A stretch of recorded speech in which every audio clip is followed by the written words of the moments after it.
219, voilà, faut le lire. La fois 2. C'est toujours la fois 2. Voilà. Il t'interroge sur le vin et les jeux de hasard, dit, dans les deux, il y a un grand péché et quelques avantages pour les gens. Mais voilà. Donc, les deux, oui, vas-y. Ben, continue. Oui, mais dans les deux, le péché est plus grand que l'utilité. Et il t'interroge, que doit-on dépenser en charité? Dit, l'excédent de vos biens. Ainsi, Allah vous explique ces versets afin que vous méditiez. Voilà. Voilà, moi, grand péché, c'est pas ça mon là. Il y a deux mots ici. Il y a quelques avantages. Et est plus grand que l'utilité. Donc, ici, dans ce verset, il dit qu'il y a un grand péché dedans, dans le vin, mais il y a quelques avantages. Et puis, il y a l'utilité dedans. Mais il a dit que, dans la Sourate 590, il dit que ça vient du diable. C'est pas ça, il dit le vin vient du diable. Mais là, on demande aux musulmans de nous expliquer les avantages du vin et l'utilité du vin. Dans ce verset-là, moi, je veux savoir ça. Puisque ça vient du diable, Allah reconnaît quand même qu'il y a de l'avantage, il y a des avantages dans le vin. Exactement. C'est clair. Voilà, et l'utilité qui est dedans là. Il faut qu'on nous explique ça. Quels sont les avantages? Puisque ça vient du diable, il est interdit. Mais ici, il dit qu'il y a des utilités, il y a de l'utilité, il y a des avantages dans le vin. Moi, j'aimerais bien qu'un musulman m'explique cette affaire-là. Je veux comprendre ça. Puisque c'est interdit, mais il y a des avantages dedans. Il y a de l'utilité dedans. Si on peut nous expliquer ça. Oh, moi. Là, moi, il vient venir dire, tu as fui débat. Est-ce que Allah descend dans sa création, t'a conseillé? Tu savais que j'allais te massacrer. Ils l'ont conseillé. Ils l'ont conseillé, ils t'ont conseillé. Tu sais que j'allais te... Donc, tu sais que Allah descend dans sa création. Tu sais que Allah a une image, tu sais que Allah a une forme. Tu as fui, c'est afin de... Tu vas faire débat avec moi aussi sur ça. Il faut me répondre, il faut monter, tu as une question, ça, on n'a pas besoin de faire débat. J'ai dit quel est l'avantage qui est dans le vin, selon Allah, et l'utilité qui est dans le vin. C'est ce que j'ai demandé, on n'a pas besoin de faire débat sur ça. C'est très simple, il faut monter ça, Joe. Monter, moi j'ai posé question, c'est pas palable. Puisqu'on dit le vin vient du diable. C'est pas ça? Allah dit que le vin vient du diable. Mais là, il dit qu'il y a quelques avantages pour les gens dedans et il y a l'utilité dedans. Venez nous répondre, on n'a pas besoin de faire débat de ça. Voilà. On répond, c'est tout. Voilà, donc Diabaté, bienvenue. Il faut répondre. Il faut dire, mets d'abord la phrase 590. Allô? Oui. Allô, est-ce que vous m'écoutez? Allô, pasteur? Non, c'est par rapport à nos débats là. Oui, allô, par rapport à nos débats là qui est sur monté. Voilà. Il dit le débat là, ça n'a pas été annulé. Hein. Mais tu montes au moins, salue-moi d'abord. Bonjour, Uniboy, bonjour à tout le monde. J'espère que vous allez bien. Voilà, excusez-moi, comme je suis quelque part là, voilà pourquoi. Ça n'a pas été annulé. Hein. Je t'ai expliqué mon cas. Voilà, il dit c'est pour ça que je suis là. On a dit qu'on va programmer la date. Ça n'a pas été annulé. Donc je descends et je te lance encore. Il y a un deuxième défi encore que j'ai lancé. Non, d'accord, non, j'ai dit. Mais Diabaté, oui, tu dis que ça n'a pas été annulé. Mais là, on n'a pas encore fait l'autre débat. Toi, tu viens me demander un autre débat. Ça n'a pas de sens. Quand on va finir, pasteur, quand on va finir là, tu vas t'apprêter. Quand on va finir, tu peux voir où je suis actuellement. Hein. Je peux te montrer où je suis actuellement. Je suis dans il n'y a pas de souci. Voilà. Donc, il n'y a pas de problème. Donc, quand on va finir là, après, on peut se prendre pour un autre débat par rapport à ça. Donc, ne dis pas aux gens qu'il y a fui ton thème là. Il n'est pas fui. Arrête ça.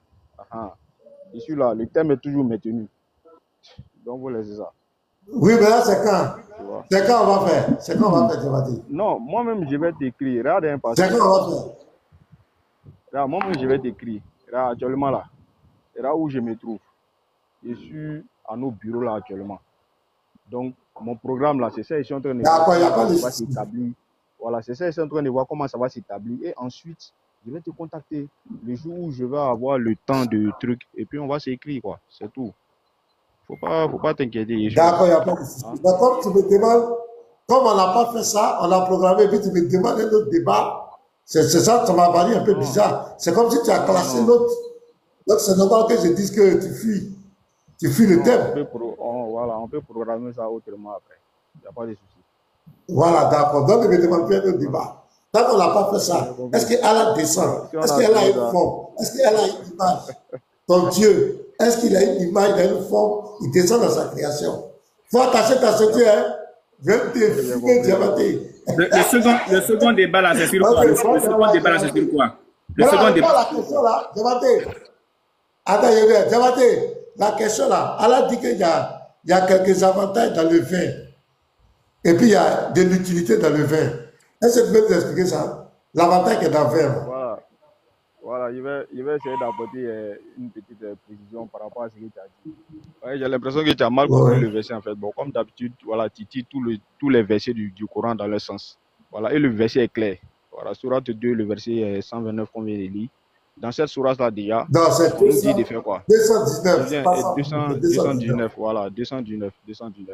Donc dans ce verset-là, Allah il a parlé du péché. Dans la sourate de 5, le verset 90, Allah dit c'est une abomination, œuvre du diable. Maintenant, pourquoi Allah dit il y a avantage? Parce que les êtres humains qui vont aller vers ce péché-là vont tirer des profits. Et tu sais, aujourd'hui, là, en Côte d'Ivoire, ici, là, il y a Solibra, il y a Tuku. Les gens cherchent de l'argent dedans. Donc, ils trouvent de l'argent dedans. Mais quand même, ça ne omet pas le fait que les gens se détruisent en utilisant ce produit-là. Non, frère. Donc, voilà pourquoi Allah dit, sachant c'est-à-dire Allah, le créateur des cieux et de la terre, il connaît très bien l'être humain. Il sait que l'être humain va utiliser ce péché-là pour pouvoir faire du profit, pour pouvoir chercher de l'argent. Voilà pourquoi Allah nous fait une interpellation dans le Coran, la course aux richesses, où Allah dit dans le Coran, la course aux richesses vous distrait, jusqu'à ce que vous visitiez les tombes. Donc la course aux richesses, l'être humain va utiliser n'importe quel moyen, et ce n'est pas uniquement que le vin. Allah a parlé du vin, mais ce n'est pas uniquement que le vin. Il y a des choses aussi qui sont aussi interdites, que les gens utilisent pour faire quoi? Pour chercher du profit. Donc c'est ça simplement le pasteur.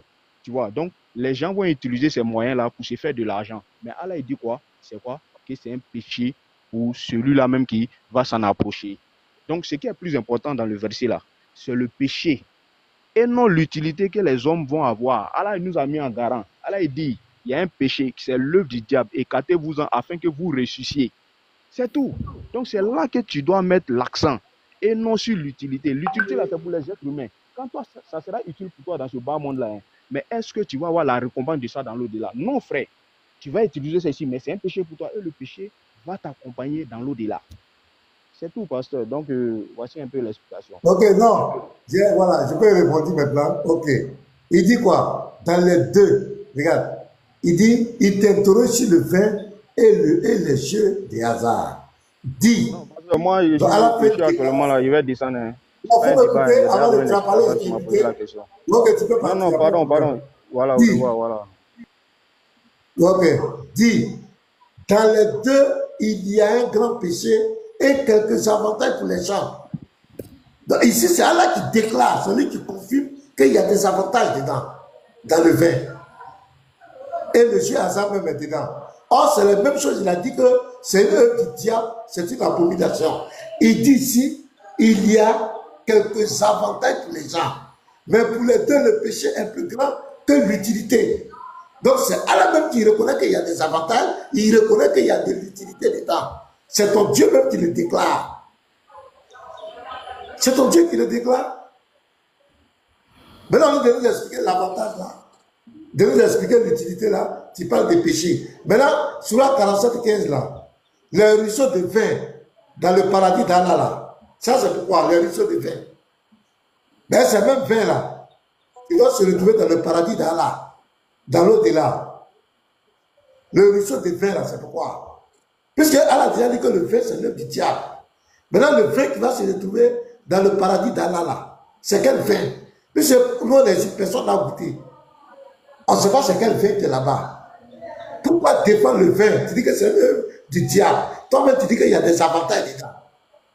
Mais comment tu peux dire que quelque chose est déjà l'œuvre du diable et toi-même, tu dis qu'il y a des avantages? Tu dis encore qu'il y a de l'utilité dedans. Si c'est mauvais, c'est mauvais. Tu dois pas dire qu'il y a des avantages dedans. Non, il n'y a pas d'avantage, il n'y a aucune utilité. Quelque chose qui est l'œuvre du diable, qui doit être rejeté. Tu ne dois pas encore dire qu'il y a des avantages dedans. Il n'y a aucun avantage. Toi, tu ne dois pas cautionner ça, tu ne dois pas déclarer ça. Tu dois dire que c'est un grand péché, c'est un péché. Point. Mais si tu viens dire qu'il y a des avantages dedans, là, on va chercher les avantages là. Et le ruisseau du vin là, dans votre paradis là, vous allez nous expliquer, vin là fait quoi dans le paradis là-bas. Et puis c'est pas vin, c'est pas les petites bouteilles. Jésus au moins, on dit il a fait des choses, comment on appelle, des vases. Mais pour Allah, ce sont des ruisseaux. Ça dit le vin coule à gogo, ça rentre dans les narines partout, dans la bouche. Avec elle, tu es éternellement bandant. Tu bois le vin, tu tapes, tu bois, tu tapes, partout. C'est quoi ça? Des plaisanteries. Des plaisanteries. Quand tu entends éternellement bandant, tu penses à Poutoulou et tout ça là, tu te rends compte que le vin là, il doit avoir des vertus qui dépassent Koutoukou. Ça doit saouler grave. Et ça doit faire bander encore. Quand tu entends bander éternellement là, ça dépasse même Poutoulou. Vraiment, ça. Moi, je veux goûter ça, pardon. Je veux goûter un peu. Comment on l'appelle, Tidiane? Mais le verset, là, voilà le verset, je vais lire. Je vais le lire. Attends, il est ici, je vais lire le verset. Il dit quoi? Il t'interroge sur le vin. C'est-à-dire, c'est des gens qui viennent interroger Mohamed sur le vin et le jeu hasard. Donc, Allah va dire à Mohamed, il faut répondre. Donc, Mohamed est devant des gens qui consomment l'alcool et qui font le jeu hasard. Ils veulent comprendre. Donc, ils sont venus, ils veulent comprendre. Maintenant, ton Dieu dit à cette personne que, dans les deux là, vin et puis jeu hasard que vous me parlez là, dans les deux, il y a un grand péché. Vous comprenez? Il dit aux gens qui sont allés, il y a un grand péché. On dit, ok. Les gens disent, d'accord, il y a un grand péché. Et quelques avantages pour les gens, c'est-à-dire ceux qui pratiquent le jeu hasard et qui boivent le vin, il y a quelques avantages. Mais moi, quand tu me dis ça, que le vin, il y a avantage dedans, jeu hasard, il y a avantage dedans. Il continue. Mais dans les deux, le péché est plus grand que l'utilité. Oui, je suis d'accord. Il y a le péché dedans, non? Mais il y a l'utilité aussi dedans. Je suis d'accord. C'est quoi l'utilité là? Voilà, l'utilité là, avantage là, c'est quoi? Parce que c'est les gens, ils t'interrogent. Mais si quelqu'un vient t'interroger sur le vin, sur le fond, il dit que c'est une œuvre du diable, comme tu l'as déjà dit. C'est une œuvre du diable. Ne touchez pas. Il n'y a aucun avantage dedans. Éloignez-vous ça. Mais quand tu dis aux gens, il y a des avantages dedans, il y a de l'utilité dedans, mais seulement le péché est plus grand. Ben, il y a une manière de cautionner. C'est-à-dire, tu peux faire. Il y a quelques avantages à tirer dedans. Je prends encore notre verset. Donc, voilà le verset qui est là. On vous demande de monter, venir vous expliquer Diabaté. Moi, je loue le courage des Diabaté. Les Diabaté, comment on appelle, Kobinan, Ahmed, ces frères qui viennent échanger avec nous. Moi, je loue leur courage. Je loue leur courage. Et ils font l'été religieux. Mais c'est soi-disant aux États-Unis, quoi, qui sont là pour présenter les gens comme des haineux, des ennemis de l'islam, alors que eux, du matin au soir, ils sont dans la Bible en train de tirer sur la Bible. Mais quand les autres font, n'allez pas là-bas, ceux-là, ils sont comme cela. Alors que toi, tu es dans la Bible. Matin, midi, soir dans ton forum, tu ne parles que de la Bible. Mais quand les chrétiens le font, voilà l'histoire là qui dit que Jésus a fait la magie. Si ce sont les chrétiens qui ont dit que Mohamed a fait la magie, il va commencer à inciter les gens. Il va aller faire live pour dire ceux-là, ils sont impolis, ils sont mal élevés. Il dit que notre prophète était un magicien. Mais lui, il a traité Jésus de magicien. Que Jésus appelle la magie. Mais voilà les jeunes là qui viennent échanger avec nous. C'est l'été religieux. Donc je loue le courage. Donc Tidjane, il faut monter, il y a une place qui est là. Monte, tu vas expliquer. C'est tout. Moi, je veux connaître les avantages là. Pourquoi on parle d'avantages? Si quelque chose est mauvais, il est mauvais. On ne peut pas parler d'avantages, on ne peut pas parler d'utilité dedans. C'est mauvais, c'est mauvais. Et le vin, ce n'est pas l'œuvre du diable. Ce n'est pas le diable qui a fabriqué le vin. Jamais. Le vin, ce n'est pas l'œuvre du diable. Ce n'est pas l'œuvre du diable. Je donne le verset comme ça. Je prends Sourate 16, le verset 67. Il dit, prends la Sourate 16, le verset 67. Sourate combien? On va voir quelque chose. 16, 67.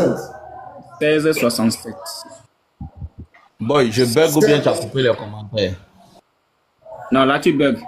Les commentaires sont actifs. Ou bien tu as dû défiler le truc là. Peut-être, parfois ça arrive, hein, tu défiles, ça part. Ok, 67. Des fruits, des palmiers et des vignes.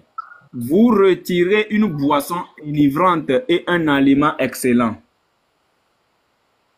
Il y a vraiment là un signe pour des gens qui raisonnent. D'accord. Il est vrai.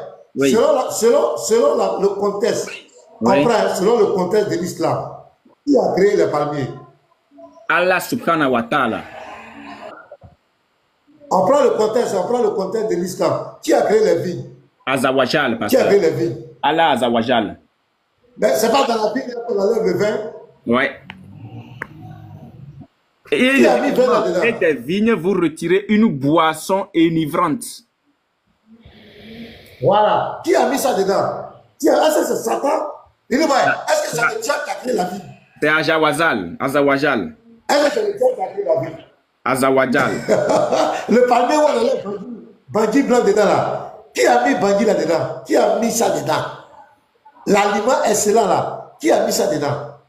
Azawajal. Hein? Il est vrai. Azawajal. On prend des sont créés, déjà alcoolisés.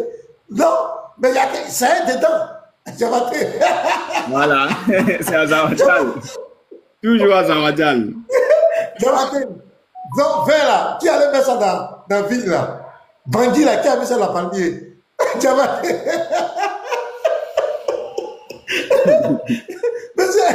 qui a mis dedans? Si on rentre dans le cadre, si on dit que c'est moi Dieu qui a créé les palmiers, les vignes, qui a mis dedans? Et il dit, vous en retirez une boisson enivrante. Donc il est conscient qu'il y a boisson enivrante dedans. Qui a mis boisson enivrante là-dedans? Qui a mis ça dedans? C'est pas le vin, c'est pas le diable qui a créé là. Le vin ne vient pas du diable. Et puis le vin même là, je vais te dire quelque chose, le vin même là, c'est pas quelque chose de diabolique. C'est l'ivrognerie, l'excès du vin là. Sinon, il y a des gens même à l'hôpital, les médecins, puis du peut monter, puis du très haut. Il y a des gens à l'hôpital là, on leur prescrit le vin. On leur prescrit le vin pour des soins. Même dans la Bible, Paul va dire à Timothée, fais usage d'un peu de vin pour tes fréquentes indigestions. Parce qu'il avait des problèmes au niveau du ventre. Est-ce que là, en prenant le vin pour me soigner, en prenant le vin, parce que j'ai un problème d'indigestion, est-ce que c'est l'œuvre du diable? Est-ce que c'est l'œuvre du diable? Donc votre courant de 390, c'est du pipeau, c'est du n'importe quoi. Ça n'a rien à voir, parce que la vigne là, c'est pas le diable qui a créé. C'est pas le diable qui a créé ça. Le vin qui est dans la vigne là, c'est pas le diable qui a mis là-bas. Et tu vas voir dans la Bible ici, quand tu prends, il y a plein de versets où le Dieu de la Bible ordonne le vin pour des cérémonies, même religieuses. Quand tu prends Exode 29, verset 40, le vin est utilisé. Lévitique 23, verset 13, le vin est utilisé. Dans les sacrifices, pour accompagner les sacrifices, dans l'adoration de l'Éternel. On va poser la question, l'Éternel là-bas, le Dieu d'Israël là, est-ce que c'est Allah? Est-ce que c'est le Dieu de l'islam? Parce que le vin est autorisé, on peut lire tous ces versets. Il dit, on peut nous lire un peu les versets là. Exode 29, verset 40. On va demander ce vin qui est là-bas, c'est l'œuvre du diable. Exode 29, verset 40. Exode 29, verset 40.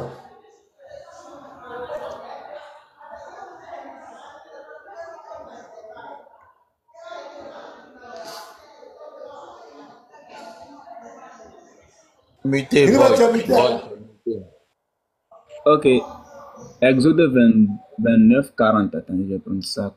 Je prends ça. Exode 29, 40.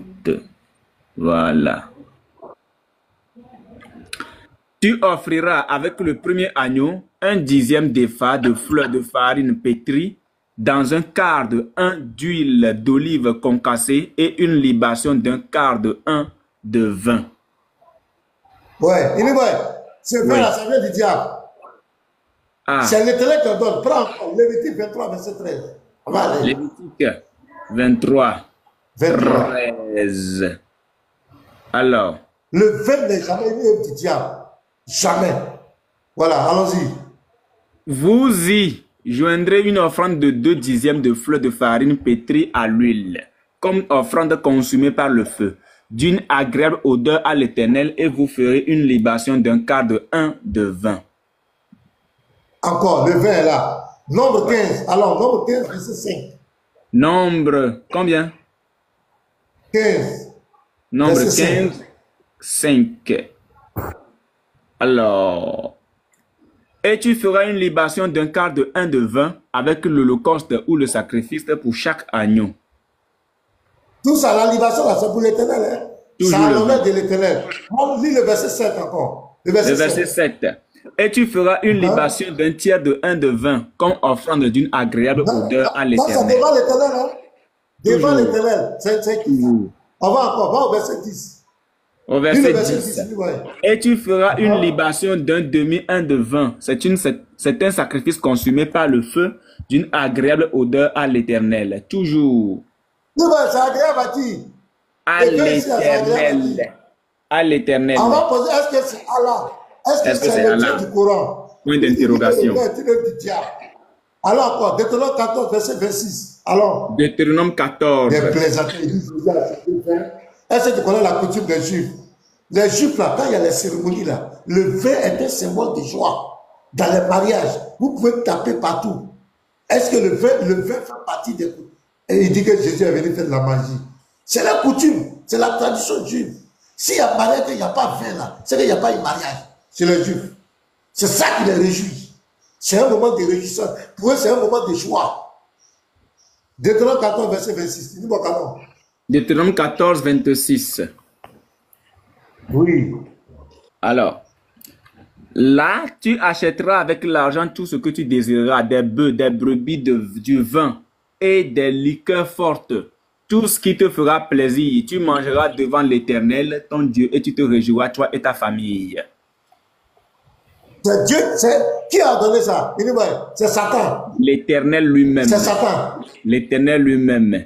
Quand je disais que le vin donne de la joie, c'est-à-dire, les pasteurs, non, continue, pasteur, continue.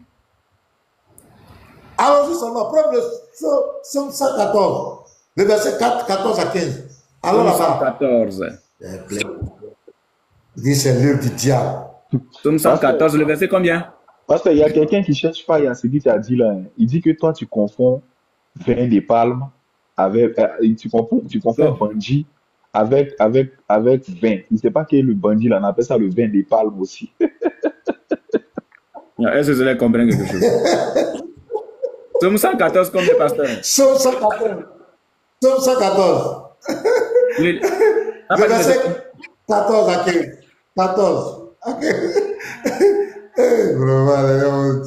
Somme 114. Verset 14 à 15. Non, attends, pasteur.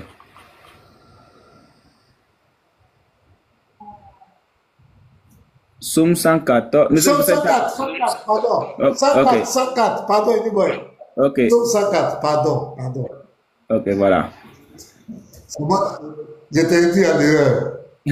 D'accord, Alors, Dieu bénisse. il fait germer l'herbe pour le bétail et les plantes pour les besoins de l'homme, afin que la terre produise de la nourriture, le vin qui réjouit le cœur de l'homme et fait plus que l'huile resplendir son visage, et le pain qui soutient le cœur de l'homme.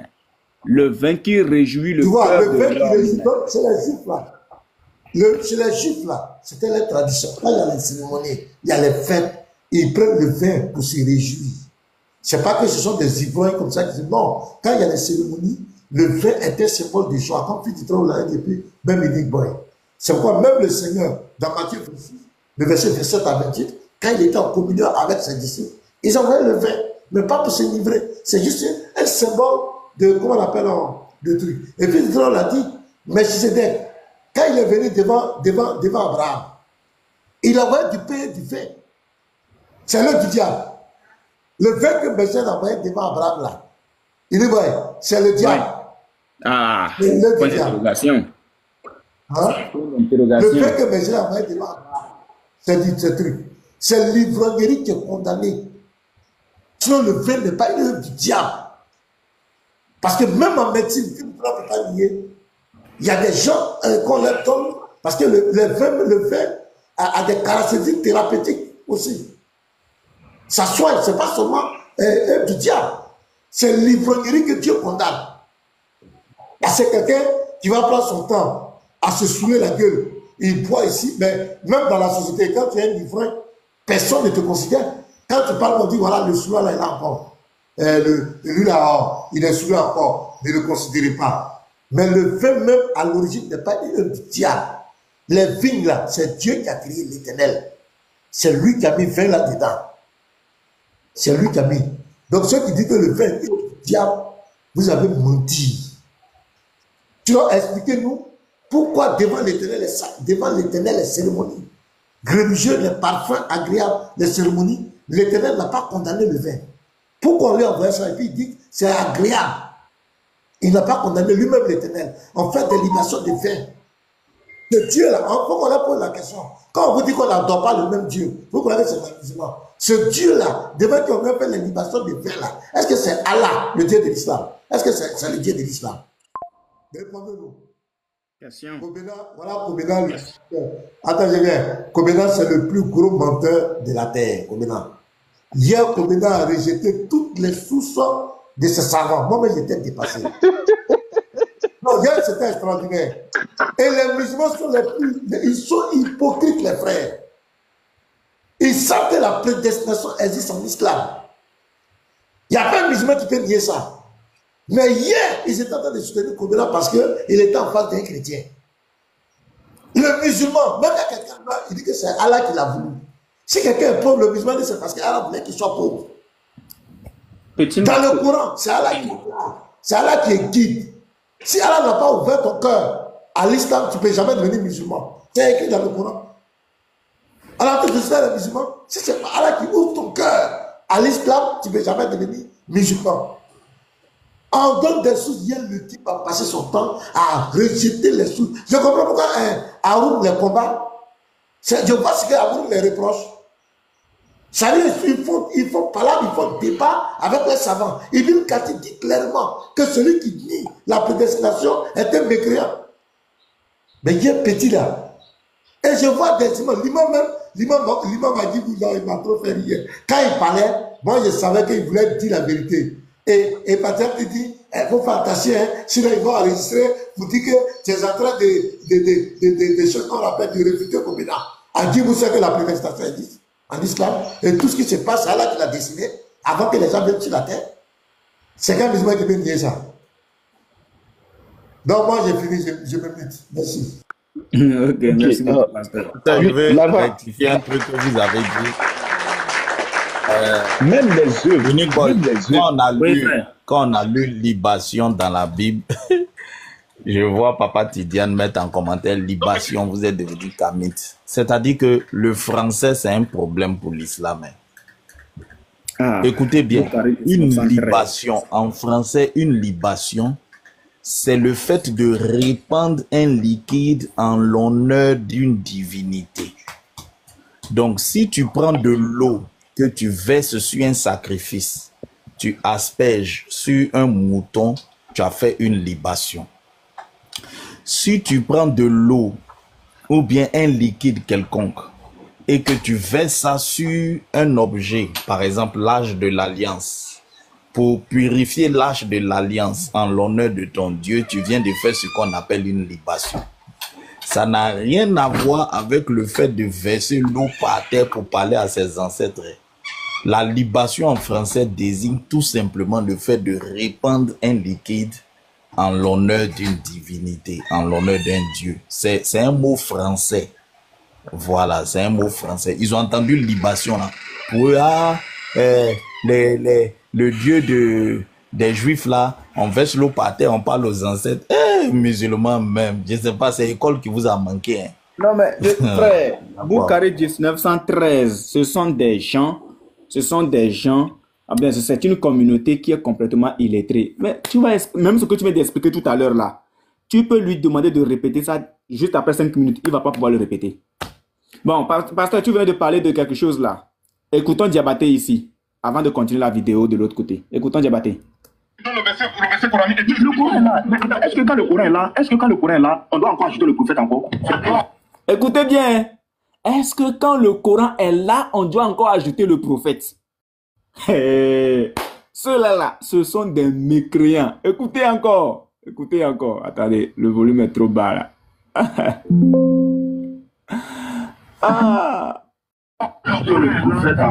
Assalamu alaikum. C'est un constat aujourd'hui, en cette ère de l'internet et des réseaux sociaux, de nombreux musulmans engagés dans les débats interreligieux se sont improvisés des savants du Coran et de la Sunna, quitte à renier par exemple les hadiths qui les dérangent ou encore à interpréter le Coran selon leur propre point de vue. Une caractéristique pourtant propre aux coranistes alors que ces débatteurs prétendent suivre la Sunna. L'islam est devenu pour eux une carte de menu où ils sélectionnent ce qui leur plaît et rejettent ce qui ne leur plaît pas. Voici un exemple où un débatteur de TikTok, Diabaté, estime que face au Coran, les propos de Mohammed ne sont pas nécessaires. Je vais vous faire monter un à un. Je mets la règle ici. Comme vous défendez le maître a dit que toi qui ne suis pas le chemin des Sahaba, tu es égaré. Donc quand tu vas monter ici, tu tentes de m'expliquer un verset de toi-même. Tu descends. Quand tu vas venir ici, c'est que les Sahaba ont dit que Muhammad sallallahu alayhi wa sallam a dit que. Et tu vas pas prendre la chose de Muhammad sallallahu alayhi wa sallam, tu expliques de toi-même. Sinon, tu es égaré. J'espère que c'est clair. Je prends Allah à témoin parce que même les savants nous demandent de pas parler et les agiter comme ça. Ce sont vos passions qui vont se mettre.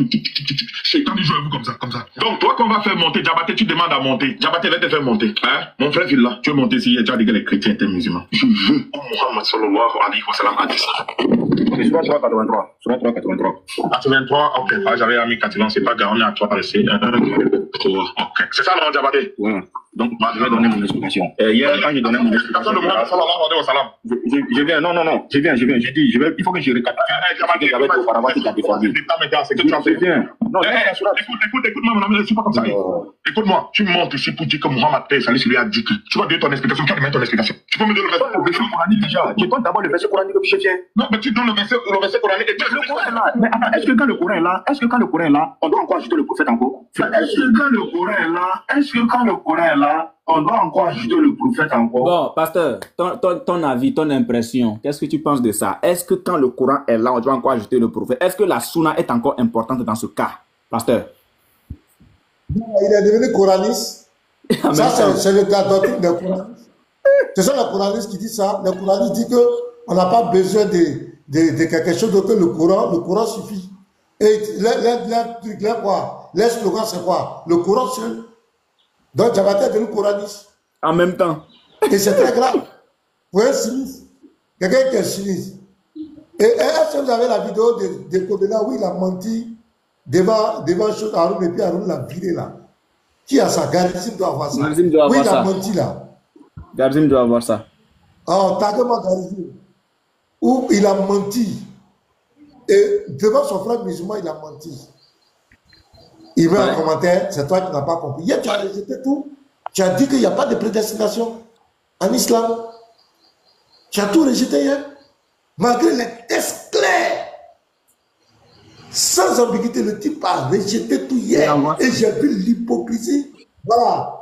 Quasiment, j'ai vu l'hypocrisie des musulmans. Tous les musulmans savent que la prédestination dit. Il n'y a pas quelque chose qui arrive à un musulman que Allah ne l'a permis. Il n'y a pas quelque chose. C'est pourquoi il dit toutes les trucs. Inch'Allah. Ni Allah sonna. C'est Allah qui a voulu. Hier, on dit non, ça n'existe pas en islam. Il n'y a pas. C'est toi-même qui prends, qui décides. Or, même dans les pliés, des fois, on parle du destin. C'est le destin là, qui est la prédestination.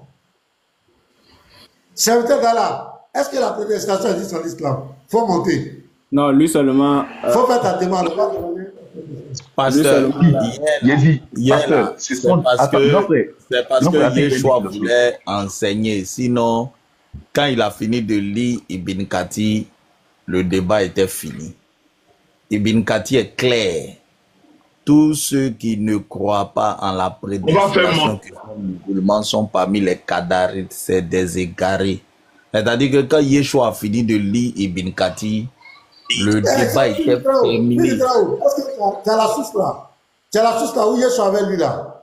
D'abord, je te laisse la parole. Tu as la source? Non, c'était le tafsir d'Ibn Kathir d'une sourate là. Si on retrouve la sourate, on peut retrouver la source. Ok. Mais je vais regarder le... Je ne connais pas, patriote. Voilà, il faut montrer, tu vas m'expliquer, patriote. C'est pas par là, mais il faut montrer. Je n'ai rien compris hier de ce que Kobena disait. Mais là, c'est toi.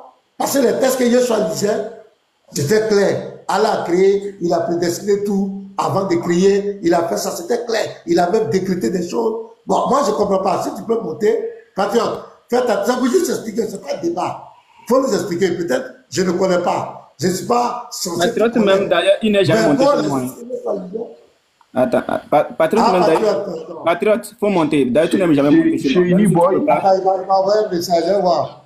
Il dit quoi? Si tu n'as rien compris de ce que Kobina a dit, c'est que tu as un problème. Non, là, je n'ai rien compris. Hein. Je vais trouver une place. Est-ce que l'autre disait? Vas-y. Patriote, faut monter, ça ne fait rien. Boy, il y a un temps je pour faire la paix. vais descendre. Il y a un temps pour faire la paix. On n'a pas besoin de faire là. Il faut monter. On ne va pas faire de débat avec toi. Il faut nous expliquer un peu le concept de la prédestination en islam. Parce que moi, toutes vos sources, il y a la prédestination. On dit tout ce qui arrive, c'est votre Dieu qui décide. On a parlé avec les musulmans, on a grandi avec les musulmans, les jeunes au quartier, partout. C'est ce qu'on nous a dit. C'est Allah. Tout est Allah. Si ça va arriver, c'est Allah qui aura voulu. C'est ce que on a toujours entendu. Mais là, il faut pas t'indiquer. Oui, la prédestination en théologie islamique, Andropo, il te passe la parole. La prédestination en théologie islamique s'appelle Al-Qadr. Ça s'appelle Al-Qadr. Voilà, donc laissez Kobena dans ses erreurs. La prédestination, ça s'appelle Al-Qadr. C'est un concept théologique bien connu en islam. Voilà, en islam, Allah a prédestiné certains à aller en enfer. Il a prédestiné d'autres à aller au paradis. Voilà. Et moi, j'ai dit, hein, c'est parce que Yeshua voulait enseigner. Sinon, le tafsir d'Ibn Kathir, c'était un chaos sismique. Le débat finissait là. Voilà. Andropo, vas-y. Patron, je t'ai envoyé une invitation. Attends, je vais appeler Yeshua. Il va me donner le temps. Il va me donner la source là. Ce sont des menteurs. Shalom, hein. D'abord, shalom à tout le monde. Ce sont tous des menteurs. Des patriotes. Hier, moi, j'étais sur le live de Kobena. Les débats des patriotes, là, c'était quoi? Pourquoi Yeshua ne répondit pas sur la Bible? Pourquoi? Frère, patriote n'est pas un enfant. Patriote, c'est très... Ils se connaissent. Pasteur, moi, je dis une chose, et puis je vais descendre. Quand il va monter, il n'a pas me dit c'est faux. Il remonte derrière lui. Non, frère, il y a une place. Pas besoin de descendre. Il y a une place. Je l'ai même envoyé une invitation. Il a rejeté. C'est pas la peine de... En islam, même les œuvres sont prédestinées par Allah. Même non, les frère, ne parle pas beaucoup, frère. Ne parle pas beaucoup. Pardon. Non, je vais lire le hadith et puis je me tais. Écoutez, vas-y. Ok. Sisuna.com. Abu Daoud 4708. On dit quoi? Abdallah bin Masoud a dit, le messager d'Allah, virgule, c'est lui qui dit la vérité et dont la parole est digne de foi, nous a dit, les constituants de l'un d'entre vous sont, comment on appelle ça, sont rassemblés dans le ventre de sa mère. Ici, on parle de la création. Écoutez bien, hein. Pendant 40 jours. Andropov, tu continues. Pasteur, j'ai retrouvé le tafsir. Hein. C'est le tafsir d'Ibn Kathir de la sourate 57, verset 22. J'ai retrouvé, c'est clair là-bas. Vas-y, Andropov. Ok, après on va positionner ça. Merci. Voilà. Ok. Il dit, les constituants de l'un d'entre vous sont rassemblés dans le ventre de sa mère pendant 40 jours sous forme de gouttes de sperme. Ensuite, il devient une goutte de sang coagulée. Bon, ça c'est faux, hein. Voilà, ça c'est faux déjà. Ou bien, je me trompe, frère. Bon. Ok. Voilà. Il devient une goutte de sang coagulée pour une période similaire. Puis, un morceau de chair pour une période similaire. Ensuite, Allah envoie un ange qui lui est assigné, virgule, chargé de 4 paroles. 2 points. Il écrit sa substance. C'est-à-dire que, regardez ce que l'ange fait. Hein. L'ange écrit sa substance, virgule, la durée de sa vie, virgule, ses actions et s'il sera malheureux ou béni. Ensuite, l'ange insuffle l'âme en lui. C'est clair. Ce sont des menteurs. Ok. L'un de vous accomplira les actes de ceux qui vont au paradis, au point où s'il ne restera entre lui et le paradis qu'une coudée, puis ce qui est décrété l'emportera. Ce qui est décrété, c'est ce qu'ils ont programmé contre lui là, ce qu'ils ont décidé de lui là, l'emportera et il accomplira les actes de ceux qui vont en enfer. Et il y entrera.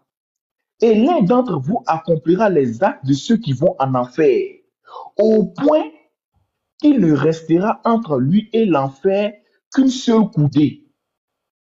Puis, ce qui est décrété l'emportera et il accomplira les actes de ceux qui vont au paradis et il y entrera. Bon, quelqu'un n'a qu'à monter pour expliquer ça. Des menteurs notoires comme ça, ils vont venir nous mentir ici. Maintenant, pasteur, pour finir, le petit qui a été tué dans le Coran, à la sourate 18, verset 14 et 74 jusqu'à 80, ce petit-là, il a été tué pourquoi? Kobena même dit que non, Kobena c'est un menteur. Kobena dit le petit a été tué parce que c'était écrit qu'il devait mourir. C'est faux. Le petit a été tué pourquoi? Al-Qidr a tué l'enfant parce qu'Allah avait déjà scellé l'enfant comme mécréant. Ça, c'est un. Et de deux, Al-Qidr vient le tuer pourquoi? Parce que ses parents étaient des croyants. L'enfant, plus tard, quand il allait grandir, il allait conduire ses parents à la mécréance. C'est pourquoi, selon la sagesse qu'Allah a donnée à Al-Qidr, Al-Qidr a préféré le tuer pour ne pas que plus tard, il puisse envoyer ses parents à l'abattoir en enfer. Il y a une place. Lui qui dit c'est faux, n'a pas monté, va contester ça. Des menteurs comme ça. Ok, donc, pasteur, il est fini. Hein? Merci beaucoup, frère. Merci beaucoup. Donc en tout cas, moi, je dis un truc. Hein.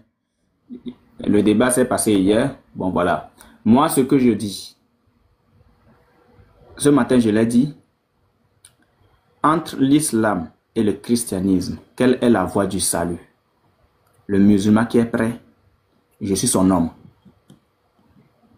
Entre l'islam et le christianisme, quelle est la voie du salut? Le musulman qui est prêt là, je suis son homme. Ça, je l'ai dit ce matin. Voilà, donc, pour moi, il n'y a pas grand chose à dire. Voilà, donc, pasteur, je ne sais pas si tu veux ajouter un truc avant qu'on joue. La vidéo que tu as demandé, elle est là. Voilà, la vidéo que tu as demandé, elle est là. La vidéo de... Il n'y a pas de souci. Je veux montrer, il n'y a pas de problème, mais on peut continuer. Mais moi, j'étais vraiment étonné hier que de voir les musulmans, même Tidjane qui est là, il sait que le petit, il a dit des bêtises. Il a rejeté des sources authentiques que Yeshua lui est, des sources très claires. Ils savent ça. Mais j'ai vu que c'est plus la peine, quoi. Voilà. On ne cherche plus la vérité. Il y a un problème de se braquer contre les chrétiens. Écoute, même si le chrétien dit une certaine vérité, on doit boucher les oreilles, on ne doit jamais accepter ça. Sinon, les sources que Yeshua lui hier étaient très claires. On n'a même pas besoin de commentaires. Quand tu lis, toi-même tu sais que c'est clair. Donc il dit, ouais, on peut avancer. Alors, mets la vidéo là. Voilà, je répète l'extrait. Voilà, allons-y. Le musulman qui est prêt entre le christianisme et l'islam, quelle est la voie du salut? C'est tout. C'est toute la thématique qui est là. Voilà. Celui qui est prêt, il se sent homme. Je suis son homme. On y va, on écoute. Monter Kobena. Est-ce qu'on ne va pas faire monter Kobena? On va le faire monter. Il est au Kobena. Ok. On va faire monter Kobena. Ok, salam alaikum les musulmans qui sont en bas, j'espère que vous tous allez bien par la grâce d'Allah. Salam alaikum les musulmans qui sont en bas, j'espère que vous tous allez bien par la grâce d'Allah. Moi je suis monté, on va pas trop tirer. Hein. Voilà. C'est comme ça que ça se passe en islam. Donne-moi le dalil du comportement que tu viens d'afficher là. Je parle de quoi? Comportement de qui? C'est ce que l'islam... Je suis monté, il y a dit salam alaikum wa rahmatullah aux musulmans qui sont dans le panel. C'est quel comportement? Tu as dit qu'ils sont en bas. Ne change pas tes mots. Tu as dit qu'ils sont en bas et nous, on n'est pas musulmans. Ok, salam alaikum les musulmans qui sont en bas. J'espère que vous tous allez bien par la grâce d'Allah. Vous avez entendu? Parce que c'est ça l'annonce, c'est cette vidéo que tu demandais. Un délinquant. C'est-à-dire que Un menteur, je dis ça. Il a menti. Et Aaron va le chasser. Aaron va le dépasser. Ce petit-là, c'était un vrai menteur. C'était un menteur pour moi. Il va remettre. Vas-y, écoutez les frères. On continue. Ok, salam alaikum les musulmans qui sont en bas. J'espère que vous tous allez bien par la grâce d'Allah. Salam alaikum les musulmans qui sont en bas. J'espère que vous tous allez bien par la grâce d'Allah. Moi, je suis monté, on va pas trop tirer. Hein. Voilà. C'est comme ça que ça se passe en islam. Donne-moi le dalil du comportement que tu viens d'afficher là. Tu parles de quoi? Comportement de qui? C'est ce que l'islam Je suis monté, j'ai dit salam alaikum wa rahmatullah aux musulmans qui sont dans le panel. C'est quel comportement? Tu as dit qu'ils sont en bas. Ne change pas tes mots. Tu as dit qu'ils sont en bas et nous, on n'est pas musulmans. Ok, salam alaikum les musulmans qui sont en bas. J'espère que vous tous allez bien par la grâce d'Allah. J'ai dit salam alaikum aux musulmans. Si tu es musulman, tu réponds wa alaikum salam. C'est pas un problème ça. Vous voyez comment on descend. Faut pas commencer à fuir déjà, frère. C'est comme ça vous me mentez. Vous voyez? Descends ici. On va aller. Et Dieu mentit au début déjà. Voilà, vous voyez son arrogance. Il ment. Malgré qu'Aaron le reprenne, au lieu de reconnaître, il dit ouais, faut pas que tu as fui, sur l'arrogance. Menteur arrogant. Et dans les débats, c'est comme ça qu'il fait. Un vrai menteur. C'est comme ça qu'il est. Sa bouche est comme la bouche du serpent. Et en islam, c'est quand tu es comme cela que les musulmans t'aiment. Quand tu es là de mentir, tu deviens oustaz. Quand tu es un vrai menteur, tu sais tourner la langue, tu sais manipuler, tromper les gens, rabaisser les gens, influencer les gens. Voilà, il faut être un menteur, un manipulateur, un arrogant. C'est pourquoi hier vous allez voir pendant tout le débat. Tu me fais pitié, tu me fais pitié, tu me fais pitié. Vraiment, tu m'as honni, je suis déçu de toi. C'est des mots comme cela. C'est pour rabaisser l'autre dans le mensonge, dans la manipulation. Dans le... Patriote, c'est ça, il dit qu'il faut monter là. Tous les versets qu'ils ont dit dans la Bible là, il faut monter, toi et moi. Patriote, il faut monter. Hier, je suis expliqué les versets. Non, patriote, parce qu'il n'a pas peur de nous. Hein. Il est boy là. Non, moi je ne demande même pas qu'il monte pour un sujet. Hein. Patriote, moi je ne demande même pas que tu montes pour un sujet. Non, Yeshua, comment on appelle ça? Il a pris, c'est pas abusément même. Il a mal peur et c'est un enfant. Je l'invite encore. Moi j'étais encore un enfant. Attends, je vais te demander quelque chose à Doyen Tidiane. Doyen Tidiane, honnêtement, tu n'as pas suivi le débat. Moi, je te pose une question. Honnêtement, est-ce que la prédestination n'existe-t-elle pas en islam? Est-ce que tout ce que l'homme vit n'a pas été déjà prédestiné par Allah? Réponds-moi en commentaire, Doyen Tidiane. Honnêtement, tu es un ancien de l'islam. Est-ce que la prédestination n'existe-t-elle pas en islam? Pasteur. Ah non, que tu réponds. Il dit, ouais, Patriote a peur de toi. Moi, je te dis aujourd'hui que Patriote, il a peur de toi. Il peut pas monter. Et puis, il m'a dit, la prédestination existe. Faites la capture de serviteur d'Allah, s'il vous plaît. Faites sa capture. Voilà. La résime, c'est pour toi. Hein. La résime, c'est pour toi. Serviteur d'Allah a répondu. Il dit, où est le problème? Il dit, ça existe, où est le problème? Voilà. Mais hier, ton type dit que ça n'existe pas. Il nous a raconté tout et n'importe quoi. Ah ouais. On dit hier, tu allais féliciter combien là, je sais pas. Non, en fait, pasteur, bon, moi, je sais juste que les musulmans se soutiennent dans le mensonge. Je prends un exemple. Vous vous rappelez le jour où Patriote a eu à faire le débat contre le frère, comment il s'appelle, Scanner. Voilà, le frère Scanner sur la construction de la Kaaba, là. Pasteur, tu sais que parmi eux, il y en a qui disent que c'est Adam qui a construit la Kaaba. Il y en a qui disent parmi eux que ce sont les anges qui ont construit la Kaaba. Et il y en a qui disent que c'est Abraham et Ishmaël qui ont construit la Kaaba. Mais le jour du débat, tous étaient unanimes et ont soutenu Patriote lors du débat par rapport à la conscience de la Kaaba. Quand Patriote lui dit que c'est Abraham, ceux-là même qui disaient que c'est Adam, ceux-là même qui disaient que c'était les anges, eux tous se sont mis derrière qui? Derrière Patriote pour le soutenir par rapport à ce débat, alors qu'ils n'étaient pas d'accord. Donc pour moi, aucun musulman ne dit la vérité. Et le Lévite a sorti la bonne formule. Aucun musulman ne dit la vérité. Et c'est clair. Bukhari, 1913. Et c'est clair. Ce sont tous des incultes. C'est ce qui est écrit. Ce n'est pas nous. Ils sont tous une communauté illettrée, analphabète. Donc pour moi, en tout cas, j'ai mon sujet. Boy. J'ai mon sujet. Oui, frère. Excusez, j'ai eu une information. Voilà, je vais réagir. Pasteur, ils vont vous envoyer une vidéo. Il paraît qu'il y a Abou X qui m'a lancé un défi sur un panel sur divinité de Jésus. Non, Attends, je ne vais pas faire le défi. Écoute-moi, boy. Ok. Abou X, écoute-moi bien. Dans l'interreligieux, là, moi, je n'échange pas avec les injurieux et puis ceux qui ont une mauvaise éducation, hein, comme Moubarak, toi-même Abou X, parce que le débat interreligieux doit être instructif. Voilà, vous avez vu le débat que j'ai fait Patriote. Voilà, il a pris son chaos, un chaos vraiment sismique. Ben, c'était respectueux. Vous voyez, c'était respectueux. Un chaos froid, quoi. Voilà, les petites piques étaient des piques de débatteurs. C'était joli à voir. Les gens ont été enseignés.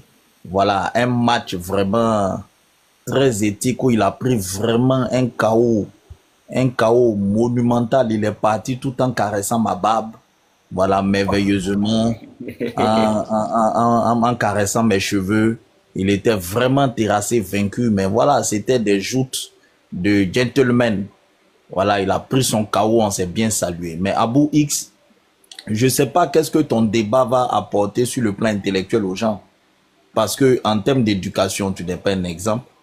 Tu passes ton temps à insulter toi et Moubarak. Donc on fait les débats pour apporter quand même un exemple, ne serait-ce qu'en termes d'éducation, en termes de savoir, en termes de connaissance. Sinon tu me connais, TikTok me connaît sur la divinité de Jésus. Voilà, je fouette très mal. Donc il faut donner ton sujet à parmi vous un débatteur qui est plus poli, qui est plus voilà éthique, plus correct, qui est bien éduqué, et puis il va venir en ton nom faire le débat, mais pas toi. Voilà, j'ai bien vu ton défi, mais tu n'as pas l'éducation nécessaire pour faire de l'interreligieux. Voilà, tu manques d'éducation pour faire de l'interreligieux. Et ça ne sert à rien de faire l'interreligieux des gens qui ne sont pas éduqués. Voilà, merci. Zach Initiative, fils et unique boy, il est éduqué. Je suis plus éduqué qu'Allah, son prophète et son ange réunis. Allah, son prophète. Pardon, c'est ce qu'ils veulent. Il faut laisser, pardon. Allons-y. Ne les écoutons pas. Allons-y. Voilà, c'est ce qu'ils attendent quand tu vas dire ça. Voilà, il a blasphémé les chiffres du prophète. C'est ce qu'ils provoquent pour rien. Ne les écoutons pas. J'ai envoyé une vidéo là. J'ai envoyé une vidéo, mais ça c'est. Il faut regarder la vidéo tranquillement après. Oui. Et puis, après, tu fais 6 fois. D'accord. Tu vas me donner ton impression. Regarde ça. D'accord, pas de problème. Promise, là, il est musulman. Là, il n'est pas musulman. Bonjour, pasteur. La parole. Alors, oui. Je regarde la vidéo. Allez-y, bonjour, pasteur. Oui, vas-y, promesse. Ouais, bonjour, frère. Je salue tout le monde, je salue Pasteur Mena, Petit Mato, Enoch Boy, tout le monde. Je vous salue au nom puissant de Jésus, que la grâce divine vous accompagne. Amen. Je suis promis Sagbola dessus de la frontière de Nigeria et le Bénin. J'avais eu des discussions avec Pasteur Mena entre-temps, mais mon compte avait eu une panne. C'est pourquoi je ne suis plus je me suis arrêté de parler sur TikTok au fil du temps là. J'aimerais vous, parce que l'islam est déjà tombé complètement au Nigeria. L'islam, ça ne va plus. Les gens sortent massivement de l'islam au Nigeria. Puisque moi, je suis béninois, nous sommes aux frontières.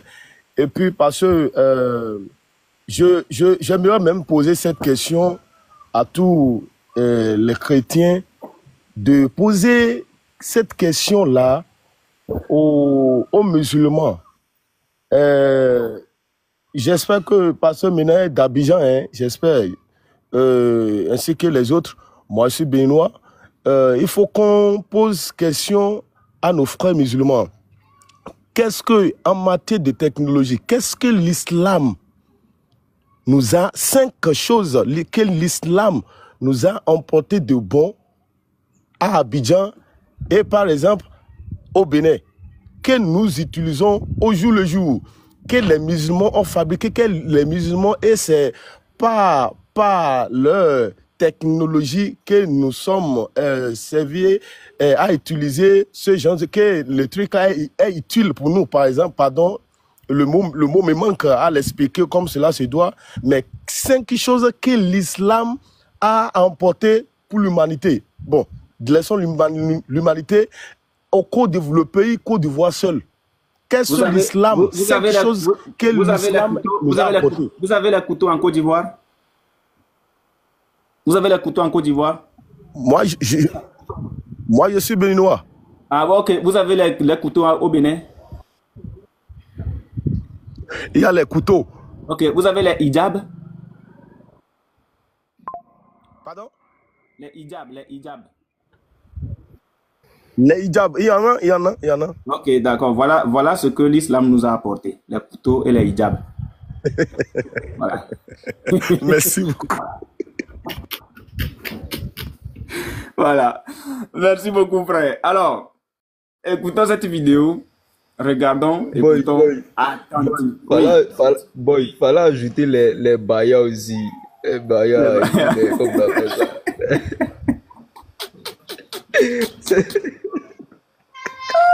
Vraiment, c'est pas facile. Hein? C'est pas facile. C'est pas du tout facile. Bon, en tout cas, moi, je veux dire un petit truc. Oui. Bon, c'est ça, l'islam est tombé. Mais tout ce qu'ils savent faire, c'est bâti. Tous les oustas sont des bâteurs. Il n'y a pas un qui connaît le chemin de la vérité. Et puis aussi, Tidjane qui en parle là, dites-lui de ne pas écrire en majuscule. Parce que le plus souvent, quand ils font ça, après, c'est pour signaler les lives. Et c'est que c'est leur comportement. Ils étaient là, patriotes, Kobena et tout ça. On vous envoie invitation. Montez à Côte d'Ivoire dans libérer place, mais vous ne voulez pas monter. Voilà ça, ils nous ont fait monter. Montez, vous allez défendre.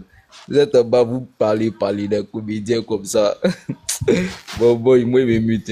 Tu peux jouer ta vidéo. Pas venir, frère. Donc, fils, nous allons rentrer. Bien, pasteur, fils, les frères, nous allons rentrer. Petit Matou est là quand même depuis, il ne s'est pas encore démuté. Hein. Petit Matou, c'est quand tu veux. Hein.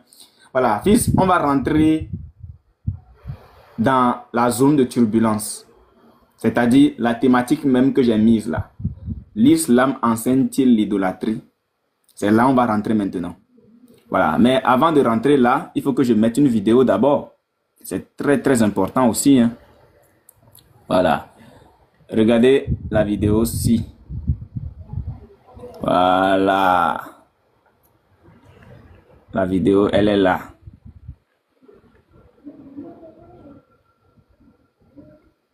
Attendez, le son est passé où même? Bon, il n'y a pas Unique Boy. Oui. Unique Boy, pardon. Oui. Quand tu vas lire les sources là, il ne faut pas les lire de manière littorale. Hein? Hein? Oui. Il ne faut pas les lire de manière littorale. Hein? Littorale, hein? Voilà, il faut les lire de manière maritime. Hein? Tout en étant robotomisé, quoi. Voilà, faut pas trop lire de manière robotomisée, hein? Voilà, et puis il ne faut pas prendre les textes de manière littorale, il faut les prendre de manière maritime. Comprenons quand même que les musulmans nous enseignent beaucoup de choses quand même. Voilà, ou bien tu peux prendre ça aussi de manière continentale. Hein? Voilà. On y va. Donc, voici la pierre noire. Et puis, si tu veux parler du destin, faut savoir que le destin, c'est les outils. Les outils. Hein, c'est les outils, tu as compris? Le destin, c'est... Il ne faut pas lire le test de manière littorale. Et puis, il ne faut pas être robotomisé. Hein? Robotomisé. Et puis, boy, Patriote n'est même pas capable de lui écrire un PV, bro. On ne dit pas littoral, on ne dit pas robotomisé. Est-ce que tu as déjà vu un musulman corriger un frère? Si ce n'est pas CDI, c'est, comment on appelle, subjonctif présent. Ou bien ambiguïté. Quand ils disent littoral comme ça, dans leur panel, ça crie Atakbir, Allahu Akbar. Quand ils disent robotomisé, tu entends Atakbir, Allahu Akbar. C'est le seul qui est un peu, enfin, éduqué ou encore lettré parmi eux. Pour te corriger, c'est mieux. Ouais, pour te corriger, c'est le subjonctif. Papa Tidiane, on dit de mettre des cris en minuscule. On dit d'écrire en minuscule, c'est pas bon majuscule là. Non, laissez-le. De toute façon. Mais la Sourate 91, le verset 7 à 8. Moi, aujourd'hui, lorsque vous dites un truc et que le musulman ne le fait pas, moi, ça ne m'étonne plus. Ça ne m'étonne plus. Parce que ce sont des Kiang. Ils se revendiquent de la lignée du Kiang. Ah! Allons-y seulement. Alors, on écoute, regardons l'idolâtrie en islam.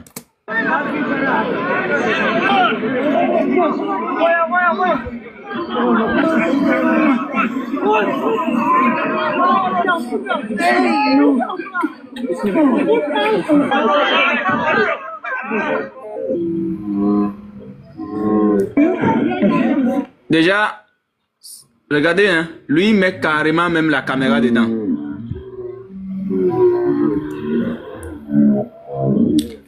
Vous avez bien vu que ce gars-ci,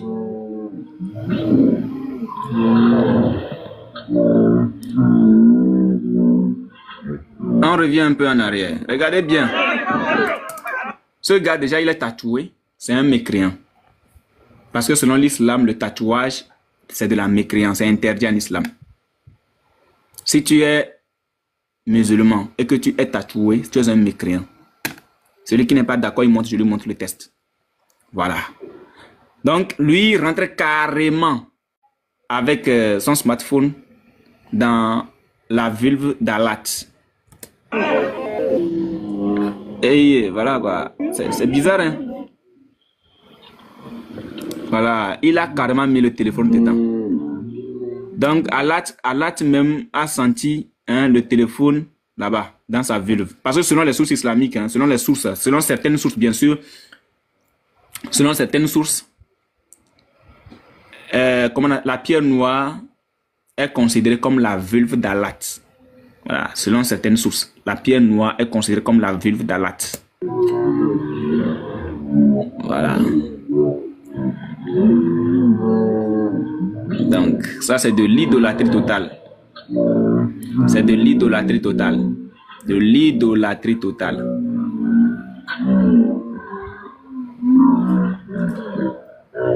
Voilà.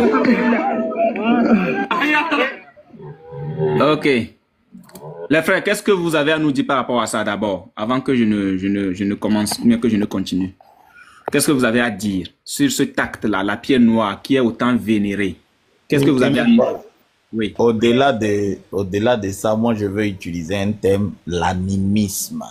L'animisme. Parce que l'animisme, c'est de croire qu'un objet qui n'est pas vivant peut vivre. Or, les sources musulmanes disent que la pierre noire va parler. Ouais. C'est ça, non? C'est clair. La pierre noire va parler. Donc, je crois que c'est le jour de la résurrection, c'est pas ça? Oui, bien sûr. C'est-à-dire, elle va porter des mains, une bouche, des nez et tout. Ok. Voilà. Alors, donc, du moment où on croit... S'il me dit 961. Frère, attends. Oui. Attends, il va lire la détruire. Andro, attends. Non, c'est son hadith, c'est son hadith. Oui, attends, c'est le hadith, il est en train de lire. Vas-y, Andro Pauvre. Tu es le patron des hadiths, mais faisons les choses progressivement.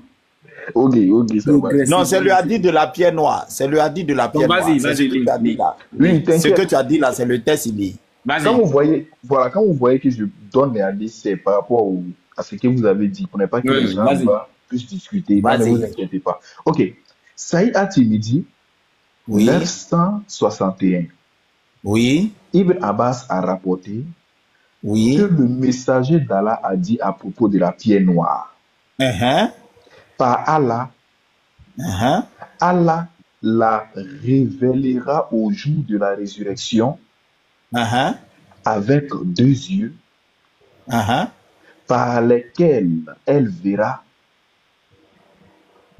et une langue avec laquelle elle parlera, attestant la véracité de quiconque l'aura touché. Clair.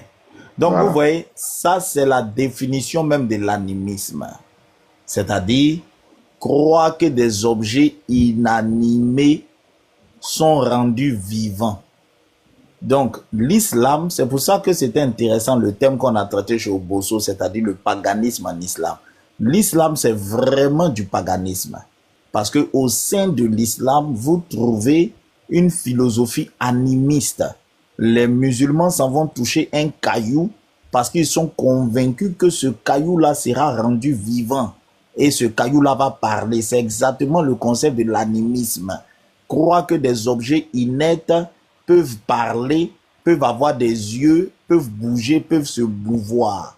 Donc, en plus de l'idolâtrie, c'est-à-dire ce caillou-là, qui est considéré comme, qui est vénéré, qui est adoré, cette chose qui est vénérée, qui est adorée, qui est touchée avec beaucoup de ferveur, qui est touchée avec beaucoup d'engouement, c'est ce qu'on appelle l'idolâtrie, c'est-à-dire l'idolâtrie, c'est le fait de vénérer, d'adorer une chose. Cette pierre-là qui est vénérée, auquel les musulmans vouent un grand respect, une certaine vénération, c'est exactement la définition de l'idole, mais c'est aussi de l'animisme, parce que les sources musulmanes disent que ce caillou-là va parler à la fin des temps. Ce caillou-là aura une langue, il va parler. Donc voilà ce que j'avais à dire. L'islam, c'est de l'animisme. Voilà. Vas-y. Ok. Oui, vas-y, frère. Fils de Très, il faudrait aussi que vous nous fassiez un enseignement sur la pierre ardente là. Parce que les musulmans, ils aiment souvent l'effet boomerang. Oui, j'ai la vidéo même, elle est là. On va la jouer tout à l'heure. Mais anyway, oui, pasteur. On parle des pierres là. Il y a 2 pierres là-bas qu'il venait là. Ouais. Il y a la pierre noire, mais il y a une autre pierre là. La pierre Béthil. Je ne sais pas si c'est la pierre. Oh, il y a un nom qu'ils ont donné là. La pierre yéménite ou bien je sais pas quoi. Yéménite. Il y a 2 pierres là-bas, non? Béthil. Il y a 2 pierres. On dirait la pierre noire. Et puis il y a une autre pierre noire. Il y a une autre pierre là, c'est comme le mur. Où le gars criait Foulous, Foulous, Foulous là. Oui. C'est yéménite.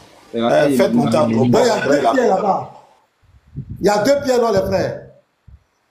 Mais est-ce que... Bon, qui est la vidéo de Foulous là? On va voir un peu. Qui est la vidéo de Foulous là? Il faut qu'on voit d'abord la vidéo. Voilà. Mais c'est langue limite. Oui, et il faut qu'on voie quand même là. Ah oui. Bon, parce qu'il y a 2 coins. Je vois, ils vont souvent, il y a un autre coin. Là, c'est pas un trou. Mais il y a comme un truc, comment on l'appelle là? Il y a comme un rideau qui est là, mais c'est déchiré. Et il y a un trou, mais là, c'est un mur. Mais là, la pierre noire, là, il y a le trou. Avec, voilà, c'est que nous a montré l'image. Mais l'autre, là, lui, il est carrément collé au mur. Je ne sais pas si je me trompe, quoi. Bon, on va voir avec la vidéo de truc là. Pour ne pas... Voilà, on va voir avec la vidéo de Foulous là.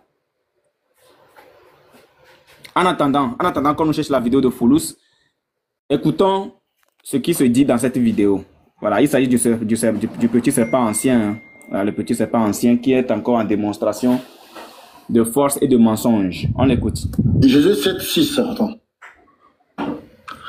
Josué déchira ses vêtements et se prosterna jusqu'au soir, le visage contre terre devant l'arche de l'Éternel. Lui et les anciens d'Israël. Et ils se couvrirent la tête de poussière. Verset 7. Josué dit, ah Seigneur, l'Éternel, pourquoi tu fais passer le Jourdain à ce peuple pour nous livrer entre les mains des Amoréens et nous faire périr? Oh, si nous eussions su rester de l'autre côté du Jourdain. Verset 8. De grâce, Seigneur, que dirais-je après qu'Israël a tourné le dos devant ses ennemis? Verset 9. Les Cananéens et tous les habitants du pays l'apprendront, ils nous envelopperont, ils le feront disparaître entre notre nom de la terre. Et que feras-tu pour ton grand nom? Verset 10. L'Éternel dit à Josué, lève-toi. Pourquoi rester ainsi couché sur ton visage? Voilà. Il a fait quoi, patriote, Josué? Est-ce qu'il a fait de lui c'est une prière. Il y a plusieurs types de prières. Il y a des prières d'exhortation, des prières de supplication. Il y a plusieurs types de prières. Il a prié ici. Nous, quand on dit, par exemple, Allahumma innaka afoun, tu vois, la suite, ça c'est une prière, d'accord? On demande à Dieu de nous accorder un truc.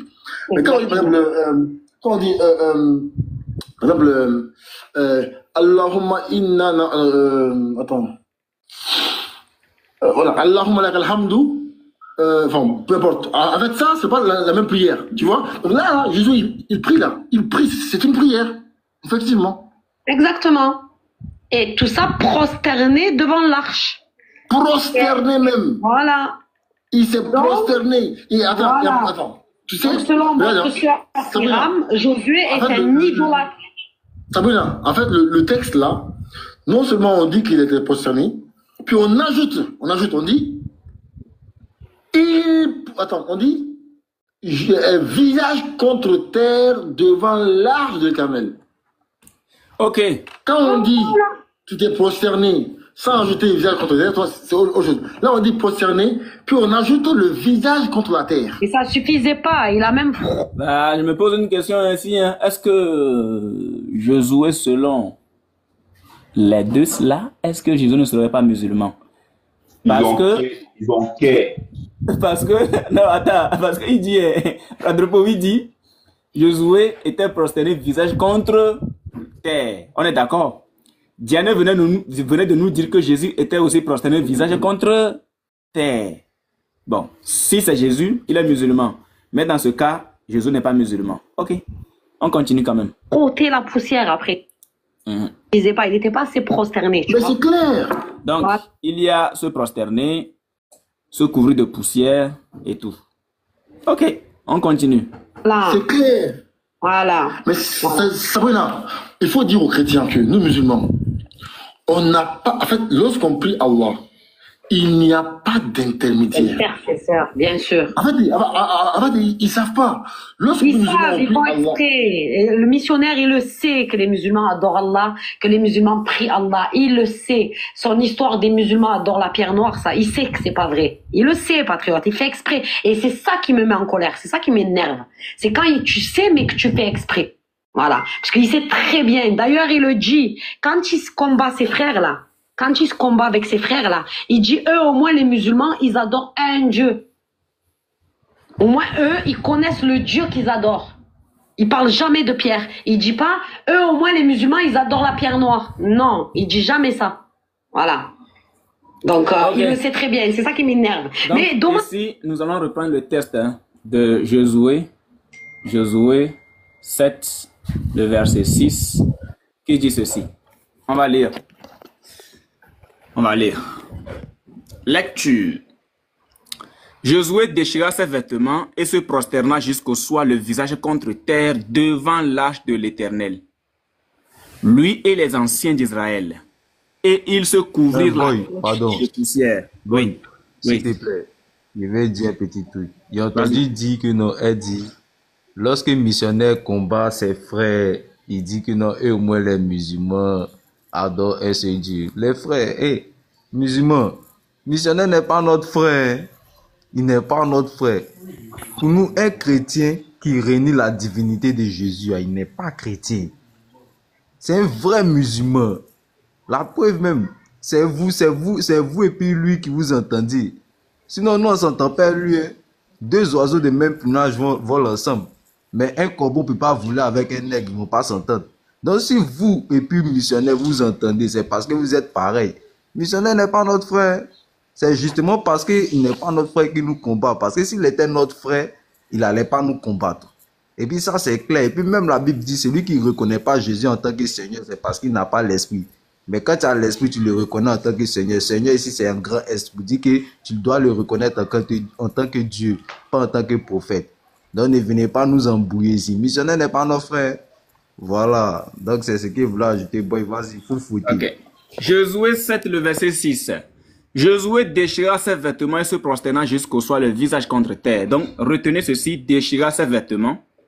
Ok, et se prosterna jusqu'au soir, le visage contre terre, devant l'arche de l'Éternel. Lui et les anciens d'Israël, et ils se couvrirent la tête de poussière. Très bien. La question qu'on se pose ici, donc selon le petit serpent ancien et Sabrina, Josué ici a pratiqué, et les anciens d'Israël bien sûr, ont pratiqué l'idolâtrie. Pourquoi? Parce qu'ils ont d'abord déchiré leurs vêtements, se sont prosternés jusqu'au soir, le visage contre terre, devant l'arche de l'Éternel. Donc pour eux, il s'agit d'un acte d'idolâtrie.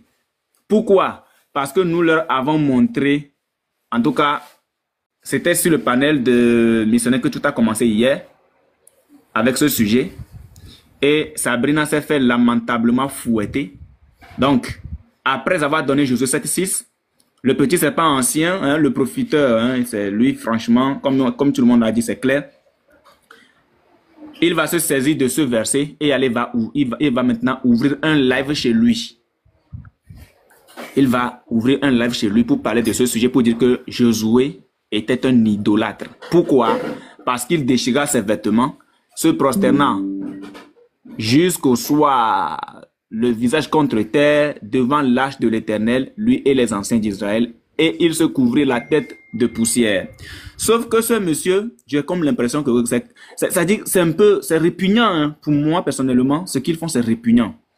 Ils ne connaissent pas les Juifs, ils ne connaissent pas la pratique des Juifs, et ils sont là simplement à dire ce qu'ils veulent. Parce qu'ils ont vu que Josué a déchiré son vêtement. Fils, j'ai besoin de toi ici, hein. Ils ont vu que Josué a déchiré ses vêtements, s'est prosterné jusqu'au soir, le visage contre terre, devant l'âge de l'Éternel. Donc, automatiquement, Josué est un idolâtre. Pourquoi disent-ils que Josué est un idolâtre? Parce que chez eux, ils disent que c'est 2 poids 2 mesures. Chez eux, quand ils partent à la Mecque, quand ils partent à la Kaaba, ils s'en vont enlacer, embrasser la pierre noire. Enlacer, embrasser, ils font des bisous à la pierre noire, ils forniquent avec la pierre noire. Donc quand on leur dit que c'est de l'idolâtrie, c'est un acte idolâtre, la vénération de cette pierre, eux aussi, ils disent que sur cette base, Josué était lui aussi un idolâtre. Maintenant, la question qu'on se pose à tous, est-ce que l'âge de l'Éternel ici, l'âge de l'Alliance bien sûr, l'âge de l'Éternel ici, est-ce que cette arche de l'Éternel là, est-ce qu'elle existe encore aujourd'hui en un lieu précis où tous les chrétiens se rendent pour aller se prosterner devant elle? Ça, c'est la première question. Est-ce que l'arche là existe encore en un lieu précis? Est-ce que c'est déposé en un lieu précis où il faut aller se prosterner, il faut se rendre et se prosterner? Ça, c'est la question qu'on pose à tous les musulmans. Est-ce que le chrétien se déplace aujourd'hui pour aller se prosterner devant l'arche de l'Éternel? Pour dire que non, que c'est le lieu où se trouve l'Éternel? Ça, c'est la question qu'on se pose. C'est la question qu'on se pose. On est d'accord? Très bien. Maintenant, le fait de déchirer les vêtements, se prosterner face contre terre, mettre de la poussière sur la tête, sont déjà ce que nous appelons des traditions. C'est-à-dire, ce sont des traditions juives. Ce sont des traditions juives.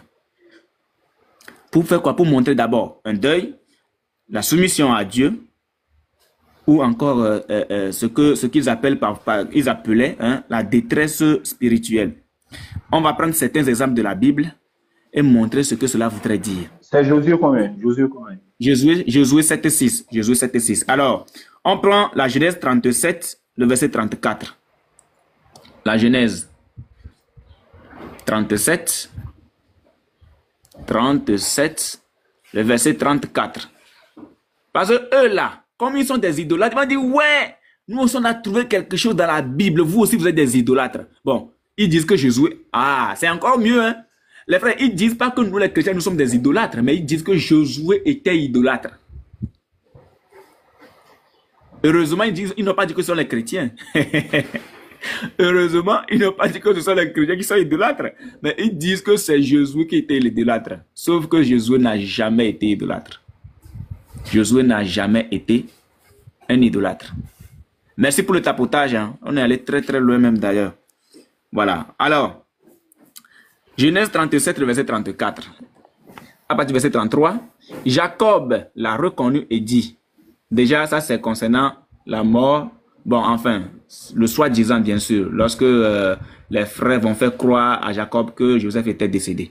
Alors, ils prirent alors la tunique de Joseph et ayant tué un bouc, ils plongèrent la tunique dans le sang. Ils envoyèrent à leur père la tunique de plusieurs couleurs en lui faisant dire, voici ce que nous avons trouvé, reconnais si c'est la tunique de ton fils ou non. Jacob l'a reconnu et dit, c'est la tunique de mon fils, une bête féroce l'a dévorée. Joseph a été mis en pièces. Et il déchira ses vêtements. Je reviens ici, je vais prendre Josué 7, 6. Voilà. C'était une tradition que les musulmans ne connaissent pas. Et il déchira ses vêtements, il mit un sac sur ses reins, et il porta longtemps le deuil de son fils. Et il déchira ses vêtements. Donc ici, on voit que Josué a eu à faire la même chose. Josué déchira ses vêtements. Ok? Ça, c'est un premier point. Job 1er, le verset 20. Job 1er, on a vu déchirer les vêtements. Ok, donc lui aussi il était idolâtre. Hein? Jacob était idolâtre. Job 1er, le verset 20. Voilà. Mais on va lire à partir du haut. Ici. Il parlait encore lorsqu'un autre vin est dit, tes fils et tes filles mangeaient et buvaient du vin dans la maison de leur frère aîné. Et voici un grand vent est venu de l'autre côté du désert et a frappé contre les 4 coins de la maison. Elle s'est écroulée sur les jeunes gens et ils sont morts. Et je me suis échappé moi seul pour t'en apporter la nouvelle.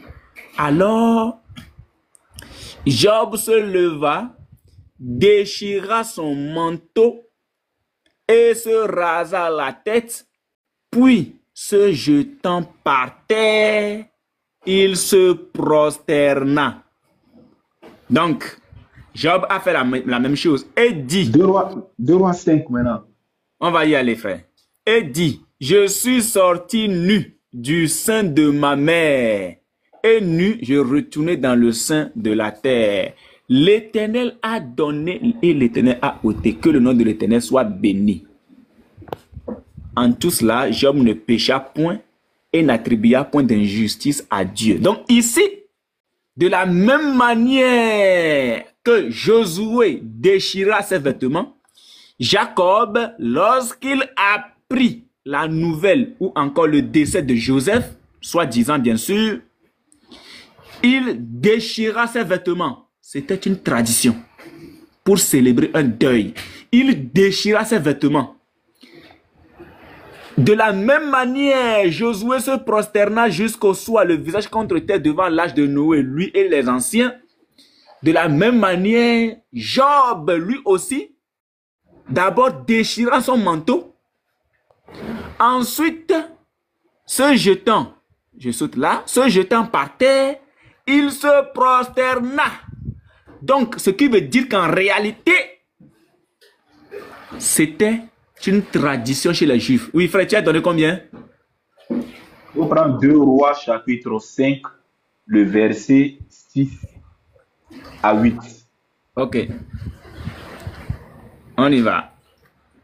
Il porta au roi d'Israël la lettre où il était dit, maintenant quand cette lettre te sera parvenue, tu sauras que je t'envoie Naaman, mon serviteur, afin que tu le guérisses de sa lèpre. Après avoir lu la lettre, le roi d'Israël déchira ses vêtements et dit, suis-je un Dieu pour faire mourir et pour faire vivre, qu'il s'adresse à moi afin que je guérisse un homme de sa lèpre? Sachez donc et comprenez qu'il cherche une occasion de dispute avec moi. Lorsqu'Élisée, homme de Dieu, apprit que le roi avait déchiré ses vêtements, il envoya dire au roi, pourquoi as-tu déchiré tes vêtements? Laisse-le venir à moi et il saura qu'il y a un prophète en Israël. Donc, bien évidemment, c'était une tradition pour célébrer deuil, pour se soumettre à Dieu ou encore pour une détresse spirituelle. Là, nous sommes dans des cas précis. Donc, les Kiang, en réalité, ne comprenant rien du tout, les voici ici. Hein? Tu n'as pas fini. Il faut chercher le passage de David. David aussi l'a fait. On en vient, on en vient. Oui, 2 Samuel 1, le verset 11. 2 Samuel 1, le verset 11. On en vient. Alors, faites monter, il y a le frère Jésus revient qui veut monter. Donc, ici, là, ces messieurs ne comprenant rien, écoutons-les. Et puis, c'est lui, hein, le petit, c'est pas ancien. C'est-à-dire que mon frangin, là, lui, là, je ne sais pas ce que je vais encore faire de lui. Je ne sais plus. Je ne sais plus, qu'est-ce qu'on peut encore faire de celui-là? Parce que lui, il est toujours dans ça. Qu'est-ce qu'on va encore faire de lui? Ok, écoutons encore. Parce que pour eux, Josué 7,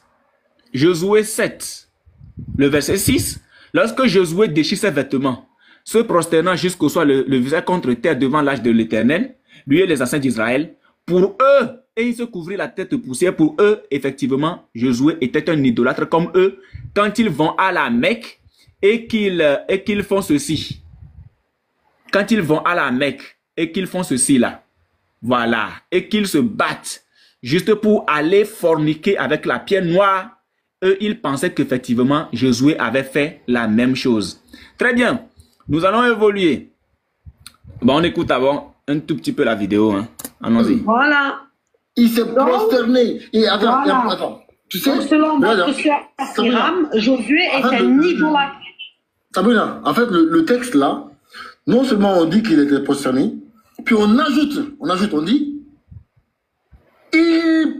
dit, visage contre terre devant l'arche de l'Éternel.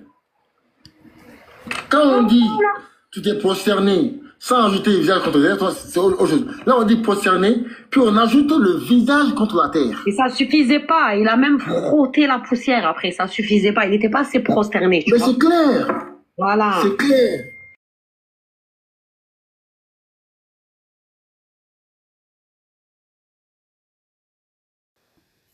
Qu'est-ce qui s'est passé? Il est où ça?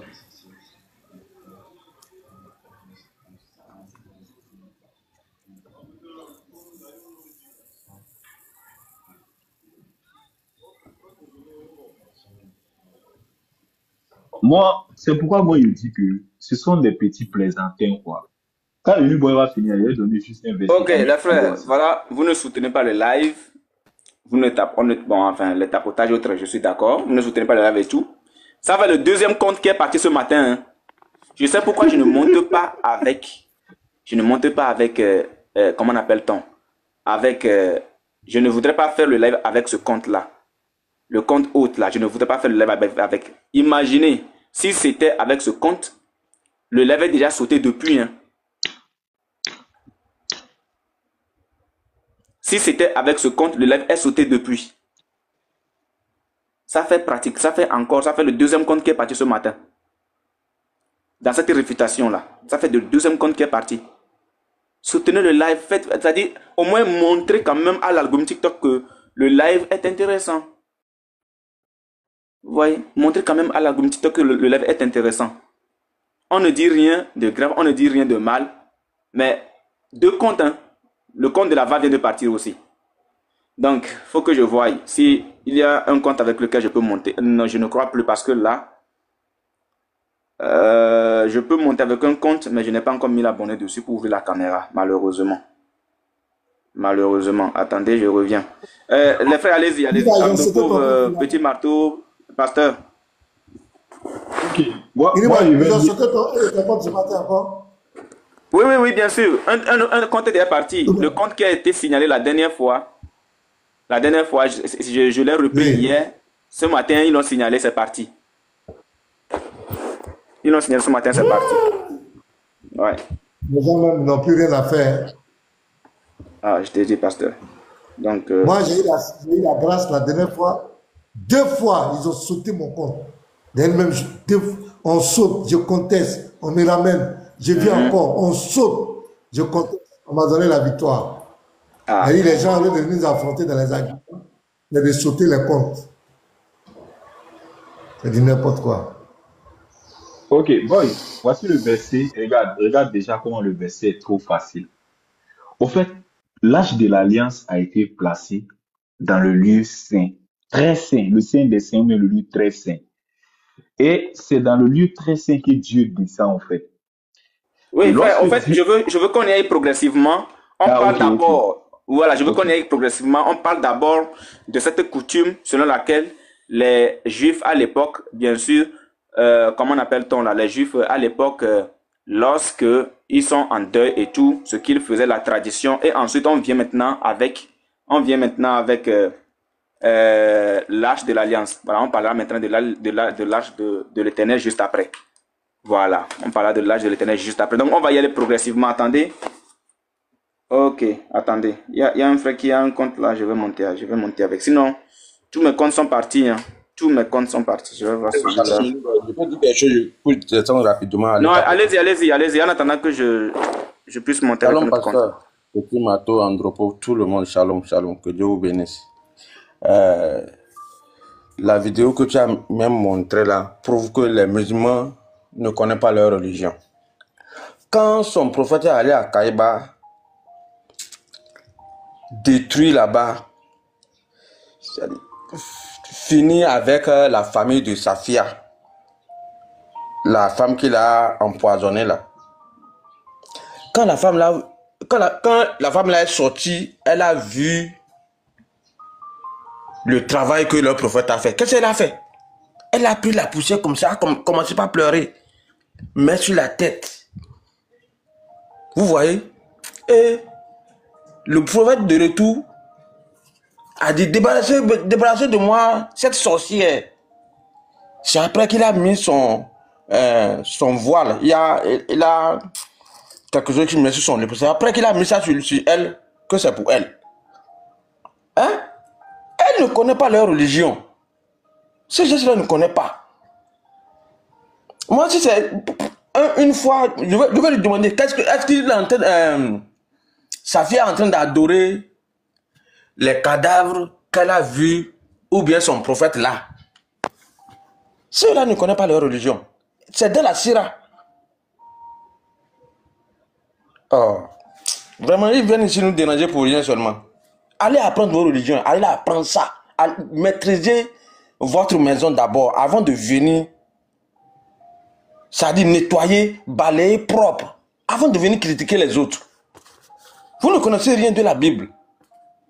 Vous ne connaissez pas la Bible, vous ne connaissez pas. Laissez ça.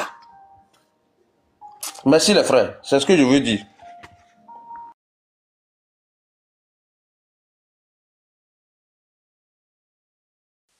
Pasteur Shalom, Andropov, les frères Shalom, Shalom. On commandait Shalom. Les chrétiens, s'il vous plaît, tapoter. Hein. Voilà. Parce que il faut dire que ça fait mal. Hein. Voilà. Ça fait très mal de savoir que nous sommes boycottés et les frères aussi, vous aussi, vous ne réagissez pas en fait. Souvent, ça fait mal. Nous qui faisons les lives là, ça décourage quoi. Mais bon. Comme la Bible nous avait déjà prévenu sur toutes ces choses, c'est pourquoi nous on reste toujours sereins. Sinon, si c'était les choses de la chair, il y a longtemps, je crois qu'on aurait fait pause. Hein. Parce que imaginez, on monte, on est en live, vous tapotez, arrivé à un certain moment, vous arrêtez de tapoter, les gars viennent, ils signalent. Parce que c'est plus facile de savoir si un live est en tapotage ou pas. Il suffit juste de regarder pour voir est-ce que ça monte. Voilà, est-ce que quand on regarde 735 virgules là, est-ce que ça bouge, est-ce que le cœur monte? Lorsque le cœur ne monte pas là, c'est plus facile de signaler le live. Donc les musulmans ils sont là, ils sont sereins. Ils savent que les chrétiens, bon, ils sont pas trop zélés pour ce genre de choses quoi. Voilà, vous n'avez pas un zèle pour ces genres de choses. Donc, à la moindre, c'est-à-dire, la moindre petite occasion, eux, ils profitent de ça et puis, bim, eux, ils font le boulot, en fait. Voilà. Et moi, il y a quelqu'un qui me disait que l'ennemi ne dort pas, en fait. En tant que chrétien, il faut savoir que l'ennemi ne dort pas. H24, il est toujours prêt. Tu baisses ta garde, il t'allume. Et le petit moment où il va avoir pour t'allumer, c'est la fin pour toi, en fait. Voilà, c'est pourquoi il faut toujours rester concentré.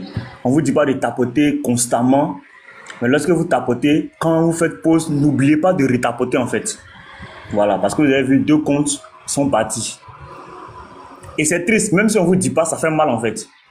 Voilà, parce que si nous, on ne fait pas les lives, là, vous serez, je ne sais pas comment on dit ça, là. Les musulmans vont trop... C'est pas bon, en fait. Les ignorants. Voilà, c'est pas bon, en fait. Voilà, c'est pourquoi souvent on vous demande de tapoter, de partager, de commenter, en fait. Chaque fois, le pasteur vous dit, mettez bon live, bon live, bon live, bon live. Or, on est là, ça fait près de 2 ans, on fait des lives. Et à chaque fois, pour moi, en fait, il y a de ces petites choses, honnêtement parlant devant Dieu, il y a de ces petites choses qu'on ne doit plus vous rappeler. Pourquoi? Parce qu'on est devenu une famille. C'est pas hier qu'on s'est connus. On se connaît d'autres depuis 2023, d'autres depuis 2022, d'autres 2024. Mais vous savez que lorsque nous sommes en live là, vous qui n'êtes pas débatteur là, vous avez votre tâche à accomplir pour l'œuvre que nous on fait.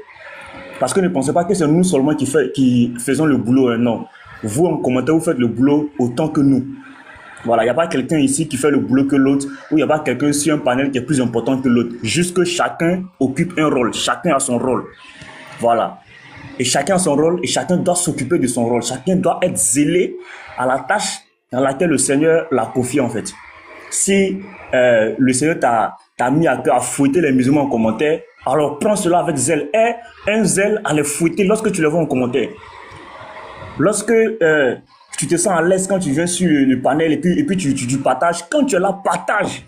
Et moi, je vous ai toujours dit ça. Parce que nous, là, le Seigneur a mis ce zèle-là, hein, de débattre. Ce zèle apologétique, là, le Seigneur l'a mis en nous. Voilà.